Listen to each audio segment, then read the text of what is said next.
I ate up like watching a lot of Zionist-produced Hollywood movies that predicted Muslims as terrorists. They want to bomb things, they want to blow things up. Assalamualaikum warahmatullahi wabarakatuh. Sahabat beriman, mantan aktivis asal Australia ini sangat benci dengan umat Islam dan menganggap bahwa umat Islam itu adalah teroris. Namun seiring waktu dan Allah berkendak lain, ia pun berubah menjadi mualaf dan masuk Islam. Berikut adalah kisahnya dan simak videonya sampai selesai. I sort of sit here now and I think about before I reverted back into Islam. I sit here and I think to myself, how could I have been anti-Islam in the first place? You know, I was one of those people that was misguided when I was back when I was a kuffar, and I was misguided. I ate up a lot of the mainstream media propaganda.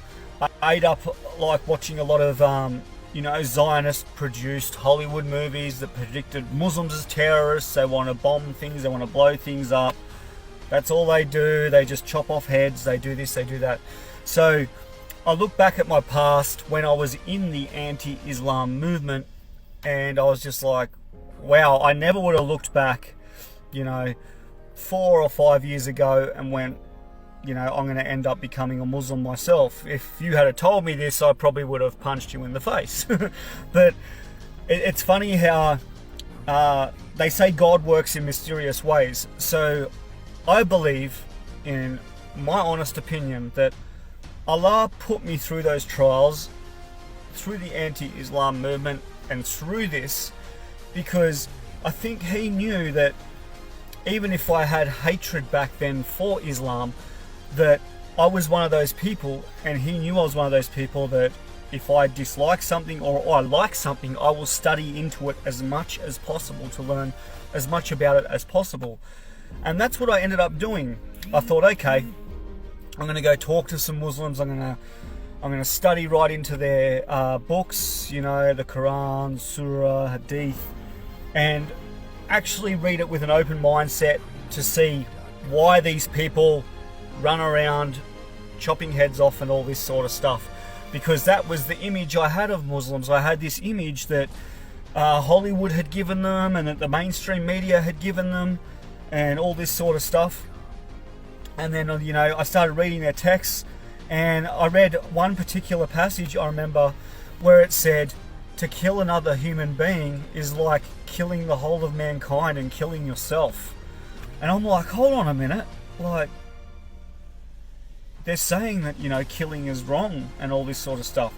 And then it talked about how the only time that a Muslim should kill or hurt another human being is when he's protecting his deen, his ummah, from attack or possible death, or defending his family or his people from invasion. That is the only time it is permitted, to do that to a person. And so I'm reading these texts and I'm like, hold on, why aren't they following these texts? I'm watching these Hollywood movies, and I'm speaking to Muslims. I met many great Muslims like Yusra Yatim and other Muslims like that, and talking to those people, lovely people. They wear their heart on their sleeve. You can contact them anytime, anything you need. They're there for you, to talk to you.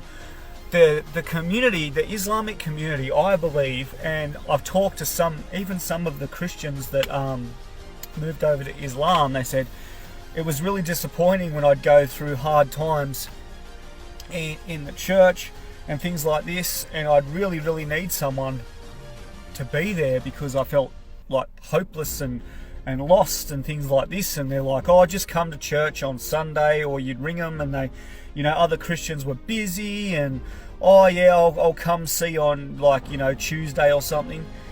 And they say the Muslim community is completely different. They're there for each other when you need them. A brother or a sister is there for you. So if you're in a state of absolute despair, or something happens and you need your brothers there for backup, if someone's threatening to hurt you because you're a Muslim, they're only a phone call away. You get on your phone and they'll all come down there to protect you and make sure no harm comes to you. And I think that's the difference in this community, is that they just have this such a tight, strong bond of a brotherhood and sisterhood. The sisters are there for each other, the brothers are there for each other, the sisters are there for the brothers are there to protect the sisters. And it's just, you know, absolutely amazing, this community. It really is. And I cannot say thank you enough to all the Muslims who have messaged me. If I haven't got back to your message yet, or your friend request, I will eventually get to it. Like I said, I've got, my inbox is clogged up with thousands of messages. I woke up this morning to 750 friend requests, and that's grown to over 1,000 now.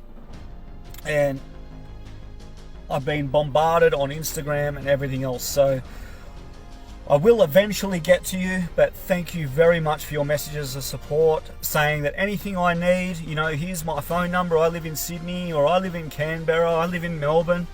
You know, we look out for each other. You have any problems, you call and we are there. This is Islam. This is the brotherhood of Islam. And it's just like, you know, it's such a beautiful thing, seeing these people being so supportive of their tribe, their people. You know, I don't even know what words I can say to say thank you. I don't know. You know, praise Allah. That's all I can say. You are beautiful people. Don't ever change for anyone. Alhamdulillah.